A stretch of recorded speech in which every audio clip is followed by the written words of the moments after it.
When I first heard about DMT, I was scared to try it. I'd been through a period in my early 20s where I was a devout believer in psilocybin and LSD, and I would not shut up about it. I tried to convince all my friends to take psychedelics. I told them it was the key to understanding ultimate reality. But after a severely traumatic LSD trip, briefly left me believing that nothing was real and that I had indeed experienced death. So I decided to spend less time taking psychedelics and more time researching them. This is what eventually led me to the book DMT, the Spirit Molecule. And the experiences described therein were so bizarre and foreign that I eventually worked up the courage to try this mind-altering substance. And before long, I came into possession of a sizable amount of DMT. A few friends and I sat around taking hits out of a Pepsi bottle that we ribbed and rigged with aluminium foil. And inexperienced, we would eyeball what we thought was the appropriate amount. And in retrospect, the amounts that we were attempting to smoke were absurd. And it's a miracle that we didn't hurt ourselves. Instead, the opposite happened. We wasted all of it. Between not able to vaporise the DMT properly and the leaks in our Pepsi bottle system, we simply couldn't take big enough hits to feel anything. And I was frustrated about this. The most I ever felt was a horrible taste in my throat and a faint, closed eye visual. I wasn't sure if I had broken through the veil per se, but as far as I was concerned, the DMT experience consisted of only mild hallucinations and slight nausea. Years went by since my initial experimentation, and I had given up on the so-called spirit molecule, when my friend Morgan invited me to stop by his apartment one afternoon, and the first thing he asked when I walked through the door was, "Are you ready to blast into hyperspace?" And as he weighed out a tiny metal spoonful of white powder with scientific precision, he explained to me that he had tripped approximately 30 times in the previous month. He told me about his experiences of ego death, contact with trans-dimensional beings, all the typical stuff that you would hear about the DMT experience. And I told him about the Pepsi bottle, and he bluntly replied that I had been doing it wrong. Of course I'd been doing it wrong. And Morgan was experienced with DMT, and more importantly, he was a smart and loving friend who I trusted. And with his help, I believe I would finally get to peek through the veil. Vaporising DMT without getting it too hot can be quite difficult, and to keep the DMT at the right temperature, Morgan used a buffer of cannabis that he had previously used in a vaporizer and left to soak in Everclear. Afterwards, it was dried again. It was reduced to combustible plant matter. Any cannabinoids were gone, and as long as I only lit the weed, the heat would vaporise the DMT underneath. Even if I inhaled the weed, I don't think it would cross-contaminate the experience. He also gave me a small dose of powered MAOI in an attempt to stay under the influence of the DMT for a little longer. So he packed a glass cannabis pipe, and then he asked what kind of music I wanted to listen to. Now this was important, because he warned anything against too contemporary, as it had a tendency to take him out of the experience in his previous attempts.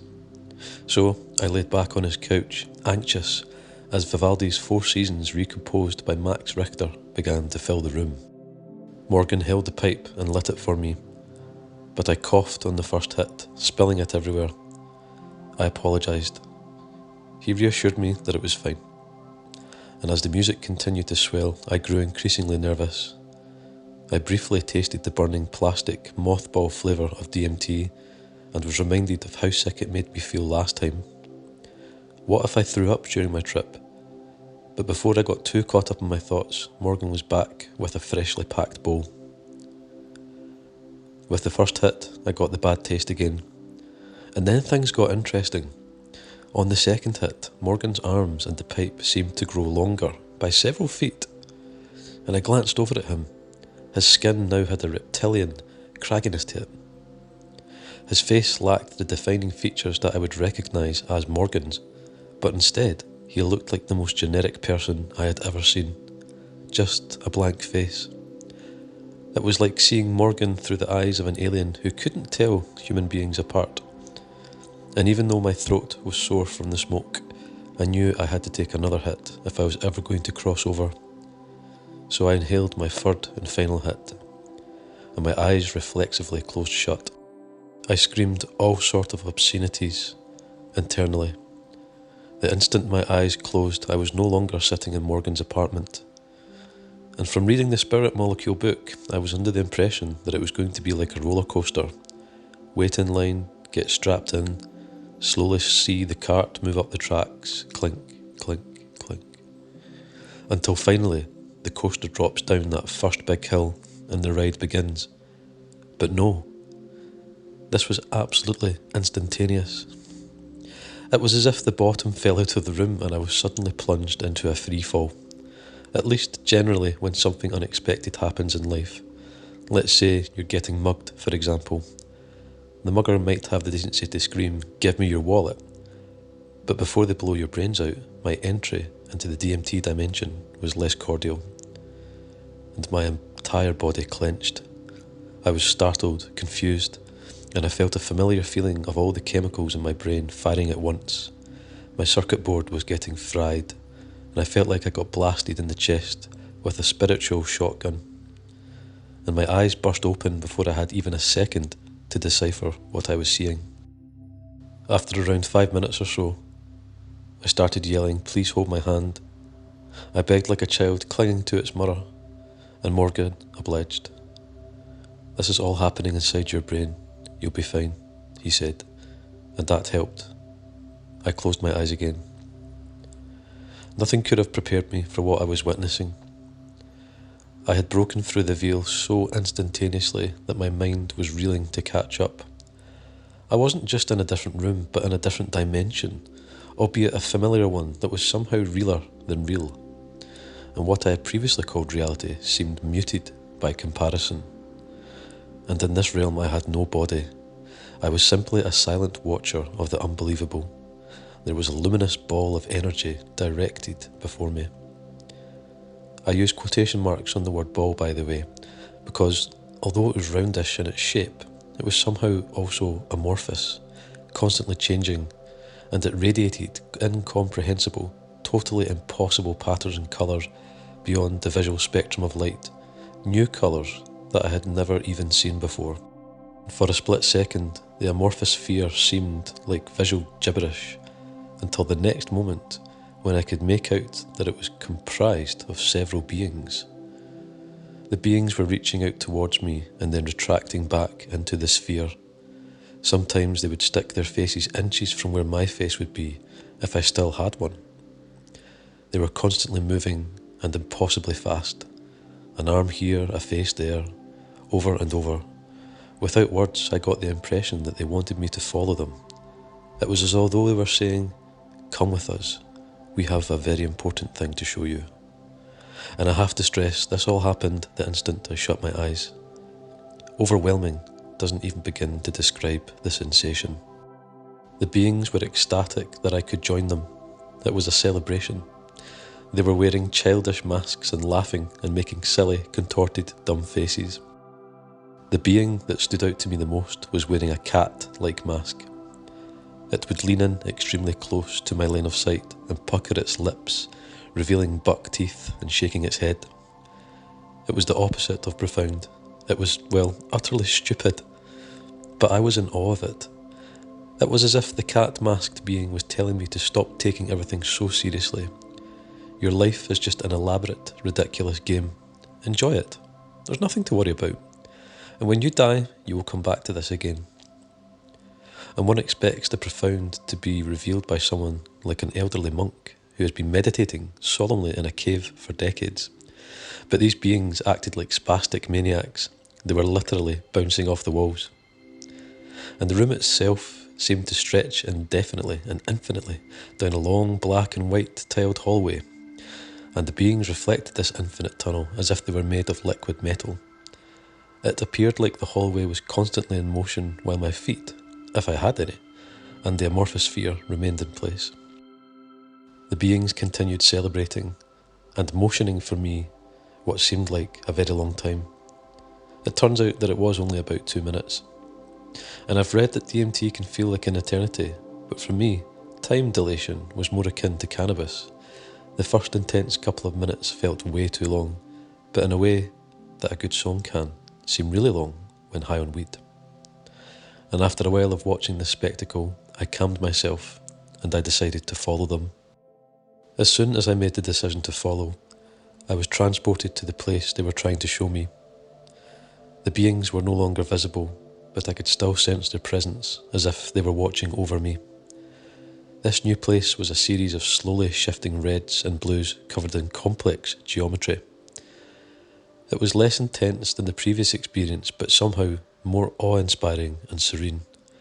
And for a good visual reference, it was kind of like the DMT sequence in the movie Enter the Void. Although I would say the film sequence is like a crayon drawing by comparison. This new place was all what the commotion was about. It was incredibly familiar. I felt like I had been there many, many times before, and it felt like possibly the inside of my mother's womb. I believed I was being told this was the place to go when you die and wait to be born again. Could this have been the super soul that everyone and everything is supposedly a part of? Or Krishna in the Bhagavad Gita? Or what Schopenhauer called the insatiable will to life? It didn't feel like I was learning something new, but instead remembering something already forgotten. It was so beautiful that tears started streaming down my face. I had been a staunch atheist when I sat down on Morgan's couch, but when my trip was over, I was converted to at least an agnostic. And before I felt certain I had a solid grasp of what an experience could be. I knew what I would probably never go into space in my lifetime, but at least I had a notion of what stars looked like in the night sky. I had never climbed a mountain, but when I knew what a summit looked like in photographs.